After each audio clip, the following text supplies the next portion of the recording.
Ageno ni rio maber jahera mar Penj Laktar ka wawacho ni ngima en mwandu. Mateche no ni en Andruth Otieno, en ga morna mar bedo kod odiechieng' ka wapuonjore gigo mamulo ngimawa e yore mopogore opogore mondo wabed kod ngima makare. Wang'iyo gigo ma inyalo geng' kapok gidonjo, kapo ni gisedonjo bende wang'iyo kaka inyalo thiedhgi kod kaka inyalo ritori mondo kik gichak giduogiri kendo.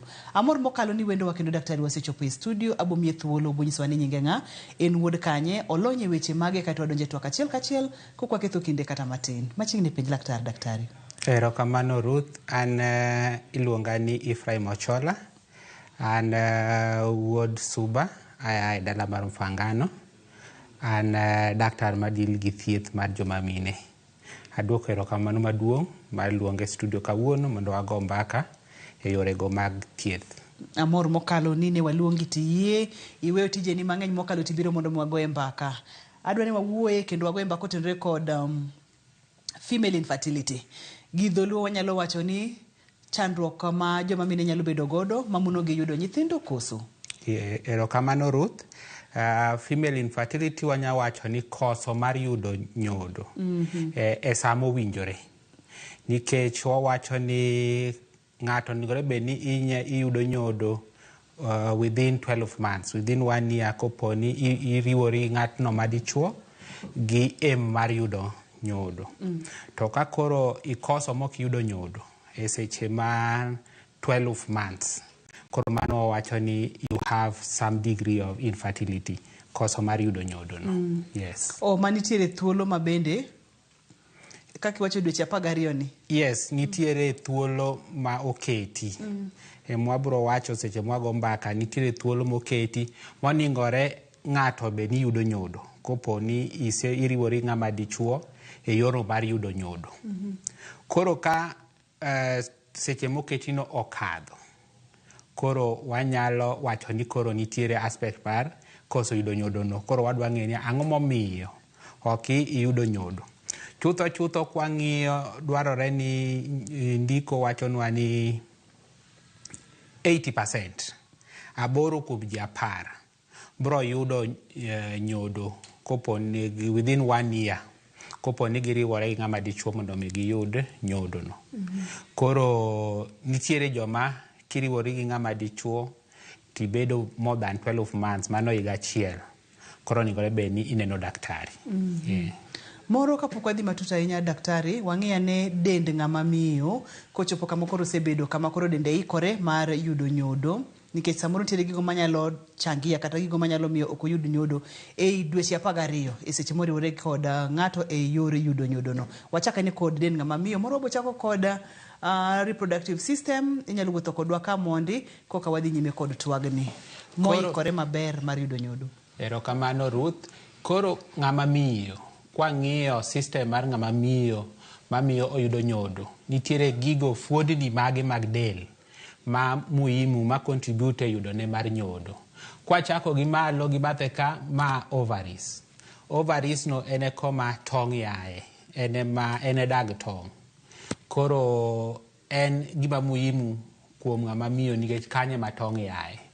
Kasto kwabiro e fallopian tube, ene barabara ma tong' nyakalo kadhi e ofuko mar nyodo. To ofuko mar nyodo mwaluongo ni uterus. Kanyo bende nyako bed ni entiere gi thuolo monyalo ting'o nyodo. Kopo tong' oseromo gi sperm mar ng'ama dichuo ma fertilization chotimore, to koro komodhi bede modhi donge en ofuko mar nyodo no. Kwaridore piny matin to nitie komwaluongo ni cervix. Mano e dhoot mar od nyodo. Cervix kanyo bende wabro yudo ni nitiere gigo eko manyalo miyo ng'ato nyalo koso yudo nyodo no. Kaso kwaridore piny kabisa to nitiere kaduog mar ng'ama miyo ma dhomomo wacho ni vagina. Koro kanyo be nitiere gigo eko manyabet ni timore mamiyo ng'ato ok inyal yudo nyodo e samo owinjore. Erokamano ahinya. Chandruok mar koso yudo nyodo kuom joma mine ni ong'eny marom nade kuom mine mantiere pachoka ahinya e gwengewa mag Kaluo ka? Erokamano Ruth, wawacho ni koso mar yudo nyodo ni kwa kawuono wawuoye e joma mine. Wawacho ni 40 to 55%. Atamalo maromo 45 yudo ni gin gi shida gi contribute ne koso mar yudo nyodo ni. Okay? To atamalo 30 nyaka atamalo 40 ok en kosa ma joma mine. Onya bedo ni en kosa mabiro koya kuom joma chuo. Kwa wacho ni koso nyodo, onya bedo ni shida ni kam ng'ama dichuo kata shida ni ka ng'ama miyo. To nitiere atamalo 10 ma shida nya bedo ni nitiere on both of them, ng'ama dichuo gi ng'ama miyo. Atamalo 10% bedo contributed to both. To nitiere atamalo 10 moro ma itimo uchunguzi, itimo investigation e kind ng'ama miyo gi ng'ama dichuo, tiyudo ka gina sawa. Iwacho ni gin unspecified. Ok inya ng'eyo gimomiyo ng'ato obedo more than 1 year koko yudo nyodo, to kitimo uchunguzi to gimoro amora ni kare. Lakini king'iyo research, wacho ni atamalo mar 10 ma gimoro amora ber to pok yudo nyodo within 12 months. Ki en laje nyaka gimoro 3 years. 4 kuom ji 10 go bro beto ni yudo nyodo within that without any intervention. Yes. To king'iyo piny mangima gima luongo ni infertility to en 7%. En atamalo 7 kuom jogo eko mantie keny. 7% of keny ibiro ka nitiere gima luongo ni infertility ni. Manyiso ni kapono ni jintiere keny to nyathi okoyudore kata nyodo okoyudore, kikaw ga chandruoge gi tibiwo kuom ng'ama miyo, nikech wayudo kacha ni samoro chandruok nyalo bedo kuom ng'ama dichuo, samoro nyalo bedo kuom gi ji ariyo, nyalo bedo kuom ng'ama miyo, samoro bende ok ong'e malong'o gimomiyo matimore. Mano ni kare. Seche ma nyathi okoyudore kuom dweche 12, ng'enyne iyudo ka pekne te odong' ne ng'ama miyo. To king'iyo matut tinidong kata mana jogo madichuo gi contribute almost half of mano shida no. Yes. Kaka in laktar ma bende wuod Luo, ka wawuok oko matin e topic, ang'o miyo thothne makosa gibiwoga kata chandruok ni biwoga kuom joma mine? Hapa ni yot mondo mi joma mine yud makosa gi. Alafu iyudo ka burden mar nyuol owene joma mine. To king'iyo kata mana society marwa, iyudo ni sense of security ma nyithindo kelo in marriage, iyudo ka obedo felt sana gi joma mine. Nikech iyudo ka ing'ama miyo imidhiko machielo, mondo mi yud that sense of security from ma I belong kacha. Ibo dwaro ni isenyuol, in gi nyithindo kanyo, I feel ni in part mar kanyo. To kiyudo kapok inyuol, ineni ka ng'ama outsider. Koro iyudo ka burden mang'eny e chandruok mar nyuol ni yudore mana gi joma mine makawo that burden. Kata ng'enyne iyudo ka ng'ama kawo jukumu mar chako biro hospital kata disclosure e yo mar manyo nyuol, ibodo ka en ng'ama miyo. Oyemi wacho ga ni koro semako lo, to wuoi siro makata orante ndalagi. Ero kama na nya daktari. Adwani mondo mang'e gigo manyalo miyo joma mine ok yud nyithindo, ka wawere kod kwanda atamalo 50 mar kata atamalo 40 mar joma chuo cha, wawere kod kwanda atamalo 10 ma ok ong'e ni en ang'o matimore. E kwanda atamalo modong' ni gimomiyo thothne joma mine nyalo bedo kod thuolo mar koso yudo nyodo. To gin e keny kuom dweche 12 to giriwore e yor yudo nyodo. Ero kamano Ruth. Ka aduokie wach ma owacho mar reproductive system mar joma mine cha. Mondo mi wang'i gimomiyo ng'ama miyo ok inya yudo nyodo. Ber ka wapogogi. Iyudo ka komo wacho ni ovary cha, nitiere shida manya bedo e ovary kanyo. Sana iyudo ka ng'ato ok timo ovulation, gima luongo ni ovulation. Nyiso ni tong' ok wuogi e ovary. Okay? Wabro go mbaka gimomiyo tong' ok wuogi e ovary gi dalili manyiso ni seche moko ovulation no ok timre. Tiyudo ka joma ng'eny sana, wawacho ni 40% ma miyo joma mine ok yud nyodo, shida wuok e tube. Kar tube kanyo e barabara. Ka wadok chien e picha cha wang'e ni barabara. E picha cha. Koro tube no is the most common cause. Tube barabara ni. E tube kanyo. Nitiere gigo eko manyamiyo barabara no dinore. Nitiere infection manyalo mako tube kanyo. Kaso tube no dinore. Nitiere gik moko mwaluongo ni addition. Nitiere kaka ng'ati nyabiro ni notim ni surgery. Kaso gik moko omako riwore. Koro riwruok no miyo barabara no lorore. Koro yudo ka mine mang'eny 40% mar joma mine ma koso nyodo shida gi en tube kanyo. To tube no be luore gi koma barabara no lorore e tube no. Onya bedo ni olorore gi bathe but od ofuko kata olorore gi bathe tong' mar ovaries koni. Kaso kwa were gi shida manyalo mako tube kanyo. Ofuko wuon od nyodo kanyo. Nitiere gik manyalo affect od nyodo. Iyudo ka nitiere gima joma mine mang'eny nigo iluongo ni fibroids. Fibroids no affect ofuko. Gin kidonda, gin gik mokuoto ofuko kanyo. Koro ka fibroids no ojazo ofuko, koro onge kaka tong' nyalo bedo implanted. Ma nyathi dongi ma iyud nyathi. Nitiere joma nonyuol gi what we call abnormalities.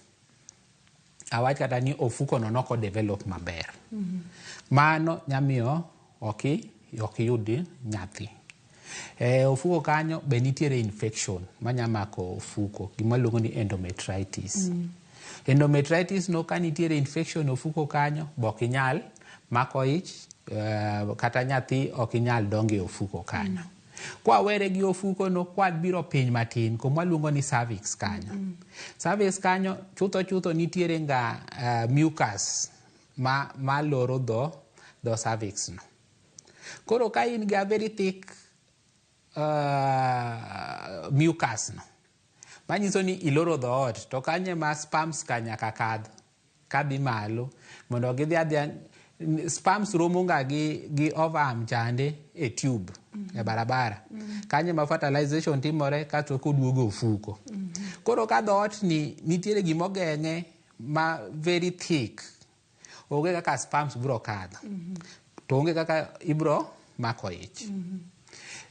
Nitiere jomoko man gi gik moko mwaluongo ni anti-sperm antibodies. Nitiere askeche moko ma ng'ama miyo nyabet godo e dho cervix kanyo. Luongo ni anti-sperms. Yani gin askeche ma ger gi sperm ma gineno sperms to ginega sperm kanyo spare. Koro ka ginego sperms gi kar kanyo to onge kaka sperm nyalo penetrate madhi malo. Iwinja? Maler. Yes. Koro iyudo ka nitiere abnormalities moko bende mar cervix no. Nitiere joma abnormality mar cervix gi bor. Koro iyudo ka sperms okinyal penetrate. En safar mabor ma cervix ma sperm okinyal penetrate madhi marom gi tong'. To kwa biro piny kendo koma nitiere kaduong' mar ng'ama miyo e vagina kanyo. Apa no bodok chien kocha. Nitiere bende shida manyabete machalo kaka infection. Infection ka in godo, se nitie jomko ma mine ma in gi discharge mang'eny, ma infection nitiere cervix kanyo luongo ni cervicitis, chronic cervicitis. Miyo inyalo habedi go gi scarring to kata mana dhok ragach kanyo dinore. Koro sperms pod ok bidhi malo. E vagina kanyo nitiere receptor moro. Iyudo ka gima chalo kaka hymen, nitiere gimoro ma suka moro modino that vagina. Mano bende onge kaka sperms nyalo penetrate. Koro ineno ka ng'ama miyo kuonde manyamiyo ikos yudo nyodo ng'eny. Ego miyo kopo in gi chandruok mar weyo mok yudo nyodo. Nyaka ine ng'ama lony mondo ng'i ane ni to shida nyabedo gi kar kanyo.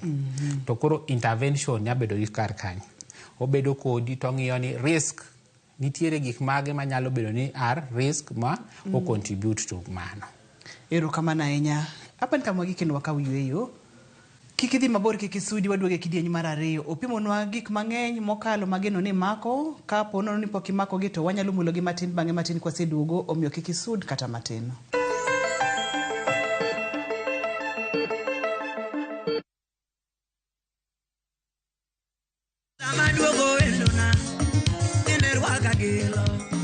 Tamaduogo endona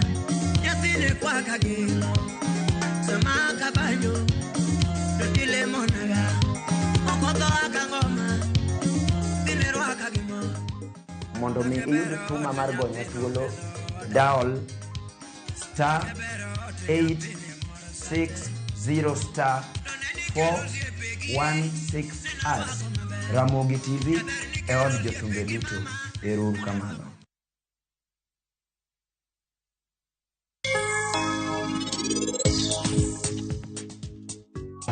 Apenjra ka ng'ani timo arus adier, koso nitie gimoro ma en ochano.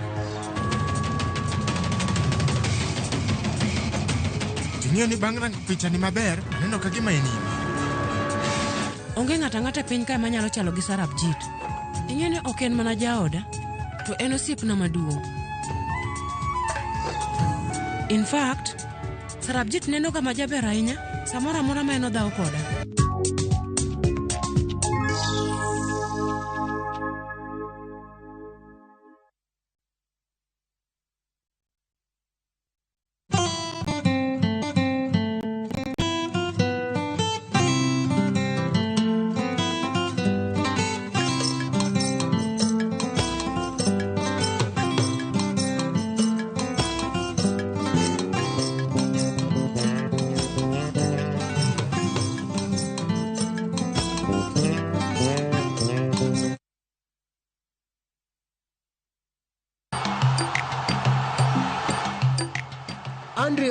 En jatugo masulwe mar adhula matugo kaka jagol ne tim no endo mar Premier League mong'ere kaka Manchester United to kod tim mar piny Cameroon.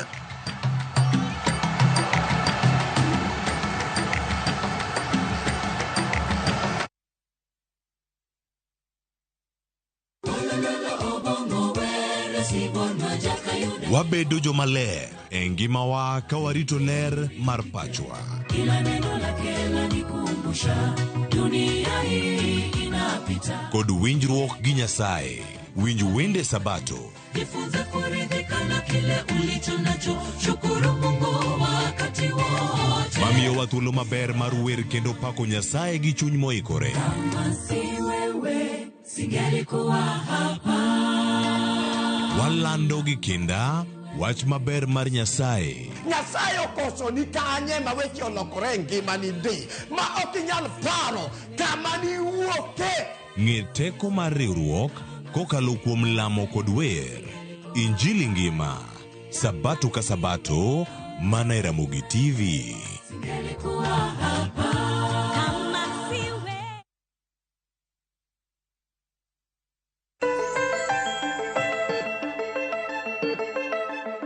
Machiegni kendo penj laktar kokalo Ramogi TV ngima en mwandu. Wantiere kod Dr. Ephraim e studio.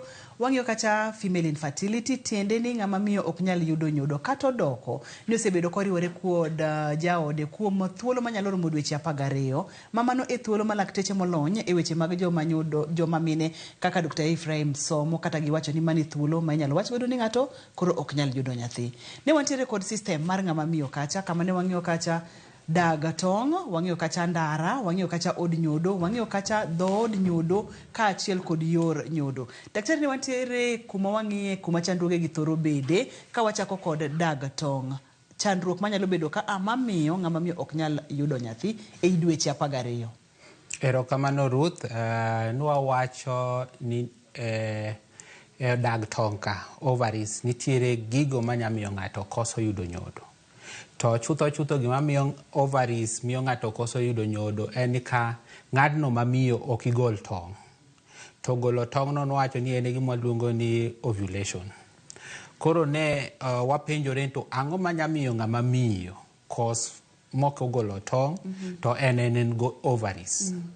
To nwayudo ni structure mar golo tong' ni nitiere gik maluongo ni hormones ma chakore go obwongo malo.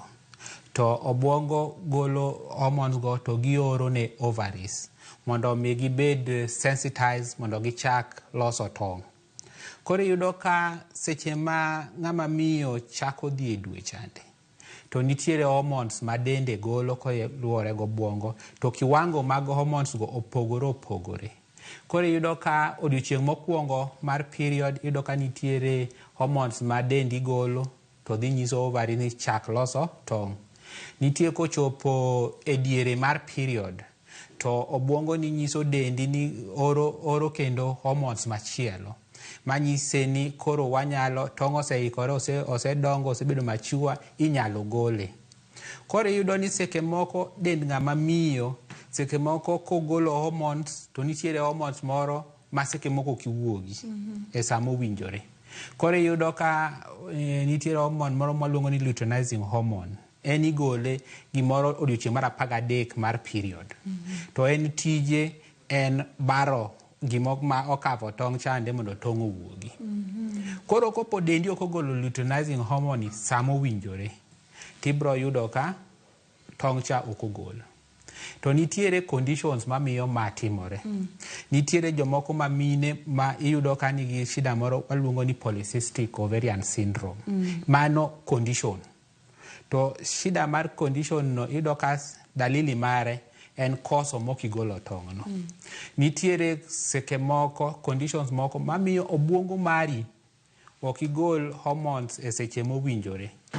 Koro iyudo ka koso golo hormones ni miyo ovaries gi okidhi tiyo e yo mowinjore kako onigore bed ni gitiyo. Koro kama otimore tiyudo ka koro okigol tong' cha. To kokigolo tong' cha fertilization okinya timore to nyathi bo kibi yudo. Magin gigo mang'eny mokalo to gitudore kod obwongo. Waridre ne matin e weche mag ndara fallopian tube. Niwacho kacha ni thothne infections kata tuoche miyo tong' nyalo koso kalo. To niwacho ni nyalo dinore e junction kama omakore kod dag tong' ka kata gi kama odonjogo e od nyodo. Muno infections ka kod kidienje mag infections. Yes, erokamano Ruth. Enwa wacho ni chutho ng'eny atamalo maduong' mar joma mine. Shida gi maduong' en ndarani. Tube ni enema okawa atamalo mar 40% mar infertility biro nikech tubes ka. To nikech gik manyalo miyo barabara ni lorre ng'eny. Iyudo ka ng'ama miyo nitiere infection mwaluongo ni pelvic inflammatory disease. Iyudo ka ng'eny ne joma mine idhi hospital tinyisi ni in gi PID. Tiyudo ka ng'ama miyo ng'eny gi gibedo gi rem moro mar piny ich. To rem mar piny ich ni maseke moko iwinjo ka jomoko luongo kata ni rariw. To kare en inflammation. To inflammation ni ang'o mamiyo inflammation ni timore en bacterial infection. To dong ing'e kaka iyudo ka seke moko in gi sore throat maro maloku. Piny kocha be en barabara nitiere entry point piny kocha. Koro iyudo ka kaduong' ng'ama miyo kacha nitiere bacteria moko mabeyo gi maricho. To koro nitiere bacteria moko seke moko ginyalo luwo yorno ka giidho. To ka giidho ma ginyuolore ma gibet maricho tiyudo ka gikos gima luongo ni inflammation e tube malo. Ma is very common. Koro inflammation ni koko thiedhe e yo makare. Tiyudo ka ng'ato en kodhi adhi hospital inyise ni in gi PID to PID no ok ithiedhe yo makare. Tiyudo ka ng'enyne ndalo mabiro mbele to yudo ka tubes go barabara no olorore. Nwa wacho ni nitiere surgeries moko. Ng'ato nya bedo gi shida nya timni operation. To operation ko timni especially pelvic operation kanyo. Seke moko seche makidonda chango cha to chango moro kapok idhi mabor anya nyiswa gi dholuo maler ni seche pelvic area kanyo. Mano en area mane? Pelvic en koma reproductive system ni nitie. Awach ni no timni kata operation mar gigo mantiere pelvic kata kaka fibroids. Kata joma miyo ni gik moko mwaluongo ni cyst. Koro nitiere operations manyalo bedo e bone mar komi bedo go ni iluongo ni pelvic. Koro nitiere surgeries moko maseke moko otimni. To seche michango cha to ichango gi adhesions. Koro adhesion ni kaka mbala kaka pala koterie pala operation en pala. Koro seche michango cha iyudo ka gima luongo ni tube barabara ni en gima en ga free offload. Koro seche moko onyadhi omakre gi part moro mar dendi to obedo adhering to it omakore koro omoko kanyo koro moko ni mwaluongo ni adhesions koro kibedo gi adhesions gi bende nyalo loro ndarano. Okay? Nitiere conditions moko ma bende affect tubes gi. Iyudo ka nitiere gik moko mwaluongo ni polyps. Polyps ka kiani tong' awach ginade gi dholuo. To gin gik moko manyalo dongo ei tube kanyo. To ka gidongo ei tube kanyo to gidhi loro tube no. Nitiere conditions moko ma joma mine ni godo mwaluongo ni endometriosis.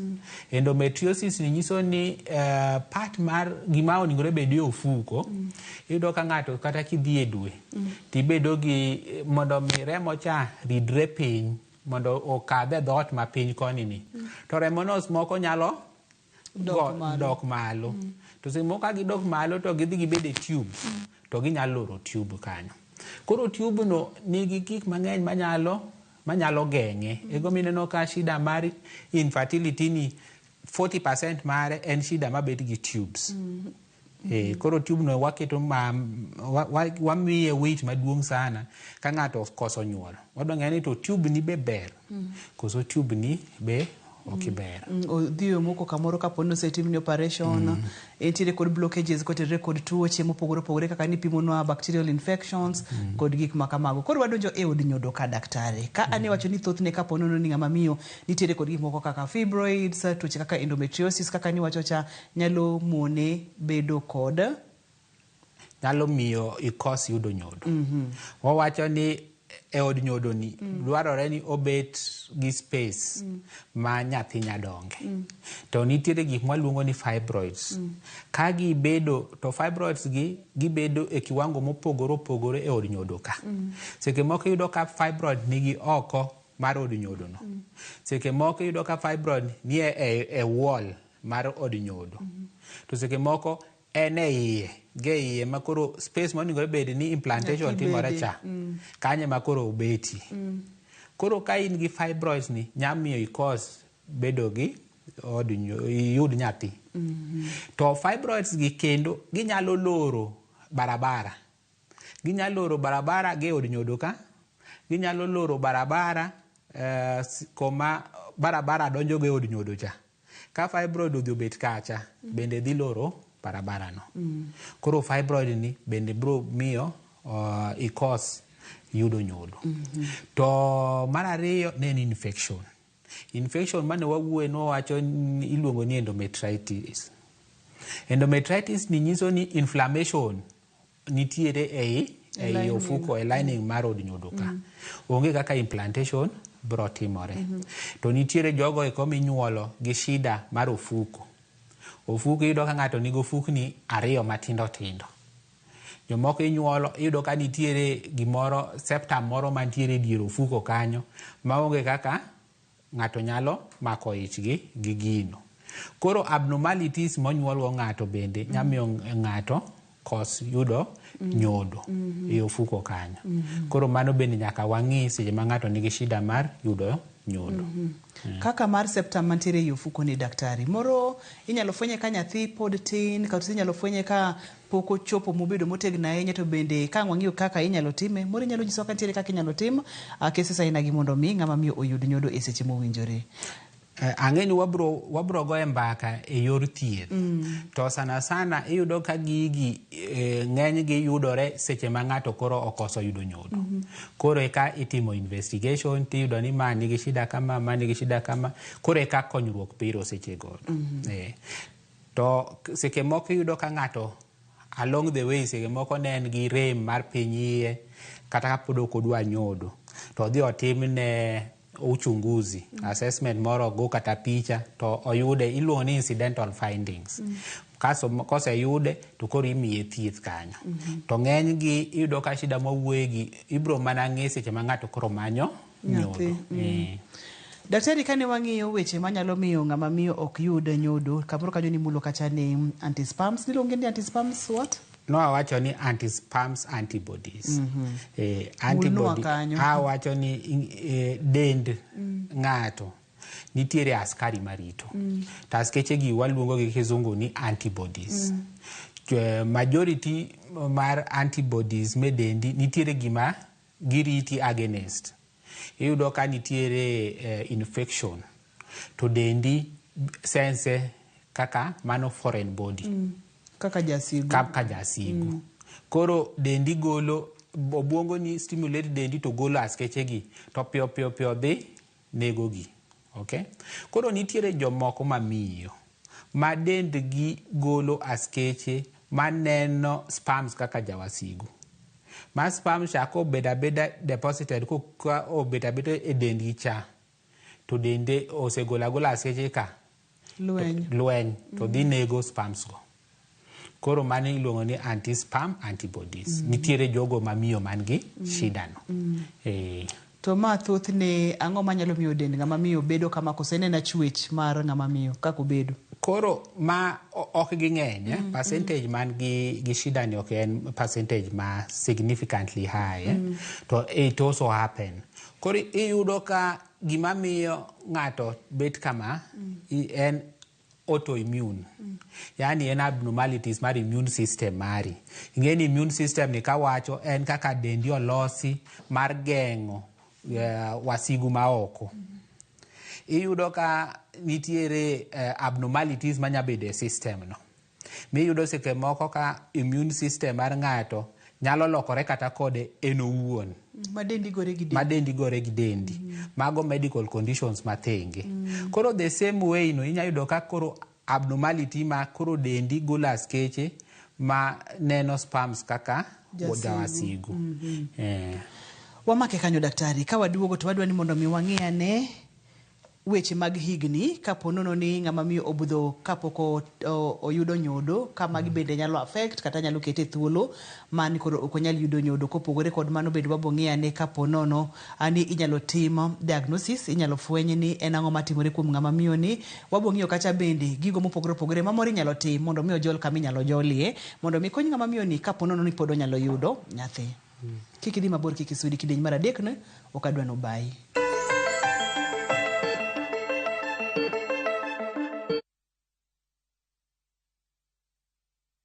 Jichukulie 30 days third-party cover for your motor vehicle kwa thao moja tu and say goodbye to expensive motor vehicle insurance. Pata bima kutoka Direct Line Assurance. Kujisajili bonyeza *487*4# na uweke number plate ya gari yako, ID number yako, email address yako na ulipe thao moja tu and your digital cover will be sent to you instantly. Collect your sticker at your nearest Total service station. Dial *487*4# upate third-party motor vehicle insurance valid for 30 days pap. Ni thao tu.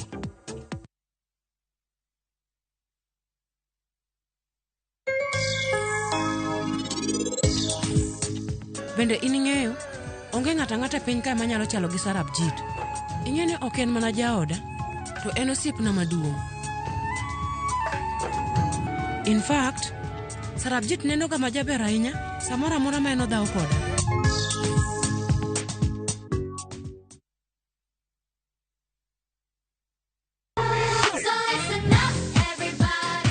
Ikrine piny mopong' gi mor, nyiero, gi gik mabeyo ma ok rum.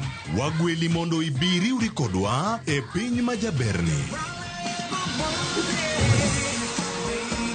Chenro ka chenro nigi puonj gi tugo e yo maber ahinya. Riwri kodwa ngeso ka ngeso, fweny gik mabeyo. Mino lep mara en, nengo nanga nenore ni ng'eny ngang. Bedo gi osiepe, gi nyalo mar loso gik moko. Nyithindo. Wazazi, ino ng'ani? Ng'ani tar maka jo Kenya to teng'e to yudo mogo. Ket alama e kalenda mari, nikech rogo mar nyithindo. Tieko juma mari, gi mor kod ilo. Chakre sa 3 okinyi, mana e Ramogi TV.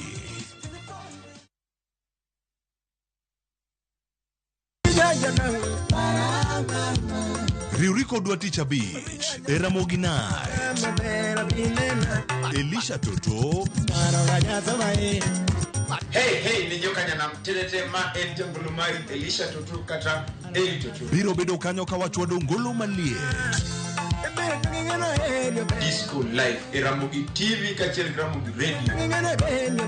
Achiel kachiel, kick by.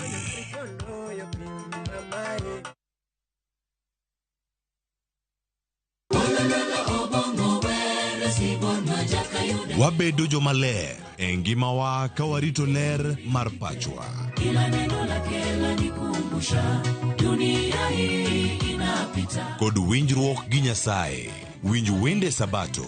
Jifunze kuridhika na kile ulicho nacho, shukuru Mungu wakati wote. Mamiyo wa thuolo maber mar wer kendo pako Nyasaye gi chuny moikore. Kama si wewe singelikuwa hapa.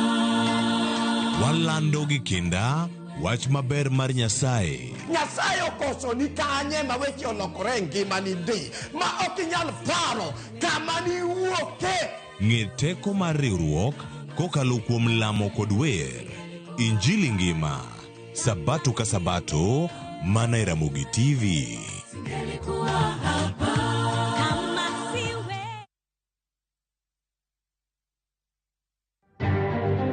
And no amount of court cases is going to derail our plan to change Kenya. Hiyo pesa yote wamesanya kutoka kwa wananchi kwa wafanyikazi juu ya housing levy waregeshe, sio?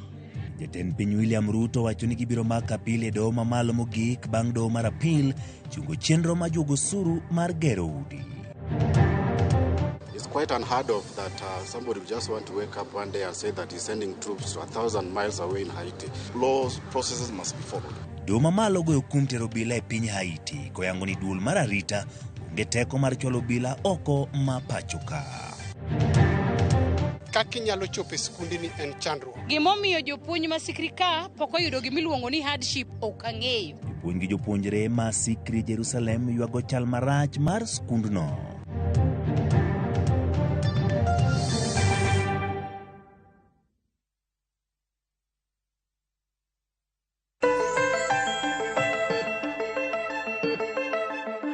Machiegni kedo penj laktar kokalo Ramogi TV ngima en mwandu. Dr. Ephraim Tere studio.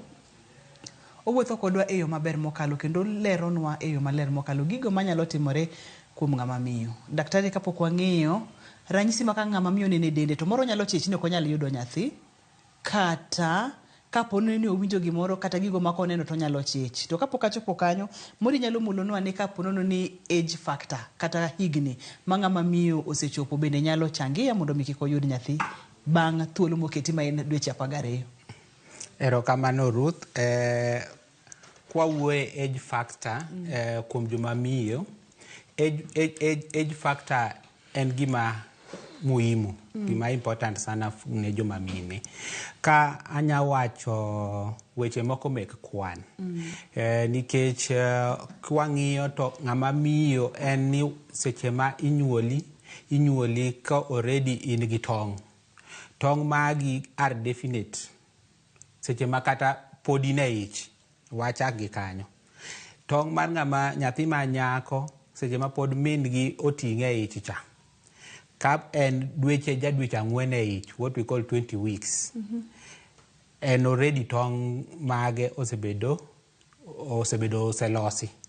Mwawacho ni ng'ama nyathi kanie ich en gi tong' gimoro 7 million. To iyudo ka seche ma inyuole cha tongi osedok piny nyaka 3 million seche minyuole cha. To between seche monyuole nyaka seche mochako neno period mare mar puberty tiyudo ka tongi odok piny nyaka gimoro atamalo mar 300 to 500,000. Mano 300,000 to 500,000 koro vari kanyo. Koro yudo ka tongio nochakore gi 7 million, sani seche michako neno puberty gidong 600,000 kata 300 to 500. To wawacho ni seche go dwe ka dwe ng'ama miyo lose tongo. Sami neno period cha ok lose mana tong' achiel. Gichakore a group of tong' tachiel kende ema mature. Koro yudo ka ng'ato ka ichopo iga 30 to tong' ma in godo osedok piny in around 25,000. To seche ma ichopo iga 35 tong' ma in godo dok piny to around 2,500. Okay? Koro iyudo ka iwacho ni age factor kuom joma mine. Koro neno kaka tongo reduce no age factor no is an important value. Tiyo wawacho ni the time ma ng'ato bedo more fertile is in her early to late 20s. Okay? From 30s, then fertility chako dok piny. To koro kochopo 35 years, to fertility no dok piny drastically. Manyiso ni chances mar yudo nyathi dok piny sana. To gini bet ni kaka part mar dendi mora mora age. E kaka tong manonyuoli go ka bende be age. So past 35, wawacho ni in terms of quantity, ng'eny mar tong odok piny. In terms of quality, quality mar tong go bodok piny. Because the ovum bende age, kaka imedo age. Koro yes, age is important in terms of yudo nyathi. Mak mano jahera mar penj laktar, po nono ni dwani mondo mi yud nyathi, daktari lero kacha ni chako chon ber. Nyathi ma nyako komaki ne dweche 4, tonge nitiere tayari, ginyalo bedo 7,000,000. Seche minyuole giseridore nyaka 3,000,000. Kaka omedo dongo e kaka gimedo dhi piny, e kaka gimedo lal. Ochopo higni 20 kanyo e kama koro ber ka inyalo temo kapo ni dwaro nyathi mondo minyuol kanyo. Tok higni 35 fertility rate koro osedhi piny kendo koro quality mar tong bende odhi piny. Daktari seche mowacho ni quality mar tong odhi piny. Mano iwacho ni quality mar tong otimore nade? Quality mar tong kaka no wacho ni mako ich tinyalo mako. Mako ich tinyalo mako. Tiyudo ka wawacho ni ovums gi bende age kaka imbe i age. Nitiere seke moko mimako ich tidhi neno laktar. Tiyudo ka ich mimako ni ok ibed viable. Yani ok ochop ich maloso nyathi.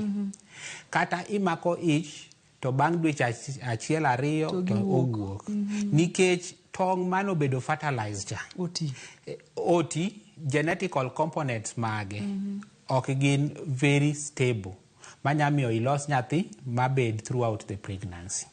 Kore yudo ni past 35 years, yudo ka ng'eny mine yudo nga gima luongo ni spontaneous abortion, miscarriage. Nitiere gima luongo ni blighted ovum. Nyiso ni tong mano wuok, mano bedo fertilized chande. Ne en an empty ovum. No onge gi genetical component mar loso nyathi. Nikech koro tong madong rudno ka iyudo ka nigi shida bende nitie gik ma gionge godo mang'eny. Nikech be gisebudho quality gi ni piny. Iwacho ni rudno. Mano ing'eni se moko dholuo bende. To ing'eni donge kore daktari papa kanyo to kiwacho maber. Koro nwa wacho ni ka ng'ama miyo the more kidhi towards menopause. Tong chaka dong piny. Ok mane madong piny koni. Nikech numbers odok piny. Yapani kani chako gi 7,000,000 to in kata at 25,000 now. Nongine noga koro the percentage modong chakoro tin. Daktari mano wach ma serious. Mane wach ma serious mokalo. Daktari bentiere ranyisi ma ka ng'ato neno dende kaka ng'ama miyo to nyalo chichini nyaka bede ni kaka ndalo medo sudo ni to thuolo mabiro ni okadhi bedo kod thuolo makare mar yudo nyathi. Kaka kar age kanyo tapani mano to koro nego beda ni en red flag ne joma mine. Ing'eni kaka imedo sudo e kaka tong dhi piny e dendi, e kaka quality mar tong dhi piny, to kaka quality dhi piny thuolo ni mar bedo gi nyathi dhi bedo matek. Kopogore kod mar age factor, ranyisi mage makineno tinyalo chichni gimoro rach kaka ng'ama miyo madwa yudo nyodo. Koro kaka nwa wacho kwa chako gi ovaries. Nitiere ranyisi minya yudo. To kaka ovulation mwa wuecha. Iyudo ka nitiere jogo koma miyo ma nigi gima luongo ni irregular periods. Periods okibi kako ningorobi. Nwa wacho ni hormones mamiyo periods ka biro ka maya obwongo. Kopo ok gibiro kako ningore bede ni gibiro ma ovulation choko timore. Seche moko iyudo ka period ni cho ok ine kako ningore bede ni ineno. Inya yudo ka ng'ato oneno period dichiel to chako bedo kata dweche moko 4, 5, 6. Mano dalili ma temo nyisi chon ni cycle mari, hormones mari kaka ovaries nitiyo Ok en stable. Inya neno daktari. Wawacho ni e barabara ka infections betie mang'eny. Sana sana iyudo ka joma osebedo gi chronic low abdominal pain. Iyudo ka in gi pinyich marami arama for a long time. To kata kidhi igo picha tiyudo ka nitiere inyisi ni in gi PID ni. Mago dalili ni kisebedo e thieth mar PID e ndalo mang'eny. Mano chances ni seke moko ka ibro chopo e kiwango ma koro idwaro nyathi. Inya bedo gi chandruok mar yudo nyathi. Okay? Koro kwa biro e ofuko. Kia isedhi se moko ineno ka in gi symptoms like fibroids. Ose thiedhi ne fibroids. Seke moko ose nyisi ni in gi fibroids to poki yudo thieth. Koro bak e pachi nyaka ing'e ni fibroid ni nyamiyo abed gi chandruok mar yudo nyathi. Koro mago dalili moko minya bet godo king'eyo. Nitiere environmental factors. Jogo mamine ma smoke kata ma madho kong'o. Wawacho ni kong'o kata gi smoking. Ndawa. En risk factor. Onyamiyo ibi kos nyathi seche midwaro yudo nyathi. Daktari, thothne utimo diagnosis nang'o mondo mifweny ni ma ato e chandruok ma ng'ama miyo nitiere go to ponono ni osetim diagnosis. Wanyalo bedo kod thieth mondo wayud kaka ikonyo joma mine ma kata odoko ni osebedo gi chandruoge gi oseneno dalili gi duto te to pod onyalo bedo kod thuolo machielo mar yudo nyathi. Erokamano Ruth. Diagnosis wabit godo bang' kwasego mbaka gi jatuo. To wago mbaka gi jatuo to wang'eyo ni shida ne mar yudo nyathini en shida ne ma primary, what we call primary infertility. Pok no make ogemo kata ich. Koso nitiere dalili time moro ma kwati no yudo ich chon kasto koro sani obet gi shida mar yudo ich. Koro seche mwago mbaka ni wabro ng'e ni ma primary infertility koso en gima luongo ni secondary infertility. Kwaseng'eyo ni en primary infertility kata secondary infertility, wabro examine, wabro timo na assessment, wapimo jatuo ni mana gi lwedo gi pim wang'iyo reproductive system no. Bang'e kaka nwapoge cha, kaka wan dakteche bende wadwa ng'iye. Wakwongo wang'iye anena ni to wach dibede nitiere shida yo ovaries. Koro wakao history no to wang'iyo ni periods gi chal nade. Dibede dalili moro ni seke moko obwongo ni maoro chemical ma hormones ka nitie gi shida kanyo. Kwaya kanyo wadwa ng'iyo ane ni to tubes gi chal nade. Koro wabro ori ni digo picha. Nitie picha mwaluongo ni HSG, histosalpingography, wanyisa ni to tubes go oyawre, koso nitie koma gilorore godo. Kaso wabro ori ni dhi tim ultrasound. To ultrasound ni dhi nyiso anena ni to fuko chal nade. Dino bede ni en gi fibroid. Koso dino bede nitiere sign moro mar inflammation, endometritis. Kasto mwalo koni to wabro ng'iya gi watimo ni speculum. To watimo ni nyaka screening mwalo kanyo. Watimo ni cervical screening kata mar cancer mar cervix. Wang'iyo ka nitiere chances moro kata meg ulceration, infection kanyo. Wang'iyo mago te. Koro kopo wagoyo picha to nyiso wani tube block. To wacho ni shida ni en nikech tube ni. Koro kwaseng'e shida kaso koro management bedo custom kaluwore gi shida. Chandruok mobede. Manyiso ni thieth nyalo bede, konyruok nyalo bede kapo nono ni en gino minyalo losi. Daktari, e seche ma ng'ato dwani mondo mi koro yud nyathi e thuolo ma osetimo gigi muyudo chandruok samoro nitiere ovaries nikech mato ni wanjo ni en hormones gi bende wuok mane obwongo ma athoth ne utimo nang'o to kawe mano bende wacho ni ng'eny chandruok en dinruok mar fallopian tube mane joma mine thoro bedo godo. Thoth ne utimo nang'o weche mag fallopian tube gi? Koro wachak gi ovary ka. Shida kumara mora nitiere solution. Koro wayudo ka shida nitiere e ovary. Nitiere yath hormones maineno brain gologi gin bende nitiere in terms of medication minya muonyo. Kata ka ineno kata ka pills pills ma itiyogo e family planning komo nyuolgi mago hormones. Iyudo ka pills no nitiere moting'o progesterone kata estrogen. Koro iyudo ka mago mana hormones, mago hormones ma dendi golo ka. Koro kwa iyudo ka dendi ok igole e yo masawa to wamiyi godo in terms of yath. Ko wayudo ni shida ni nitiere hormone moro ma ok itimo ovulation ja. Koro wamiyi yath magolo ovulation no. Nitiere gima luongo ni ovulatory induction. Wa induce that ovulation for you because your body does not do it. Koro wamiyi yath ma dendi koro dhi golo tong' no. Okay? Kwa yae ovary kanyo for shida mar ovary to en mana medical. Koro wamiyi yath ma solve that problem. Kwa bire tube ka. Tubes kae nitiere sana sana yudo ko block. Ngeni blockage no en mechanical. To ka tube obedo blocked, wan kaka jomolony wabro ng'iyo ni o block gi kar kanye. Sana sana kwa yudo ko block gi what we call distal blockage. Sana sana yo korka ovary koni. Ti yudo ka kwa yawe to outcome bet maber. Shida beda ko bedo blocked gi yor ofuko koni komiluongo ni proximal blockage. Kanyo outcome okibed maber ko bedo unblocked nikech iyudo ka kanyo nitiere muscles mar ofuko chande gin very thick. Koro kata kitemo yawe to ko heal chande to chako block kendo. Koro sika obedo keti yaw to chako dino randina. To ka en yo distal kor ka ovary koni to kiyawe tiyudo ko heal ka en open. Koro bet maber.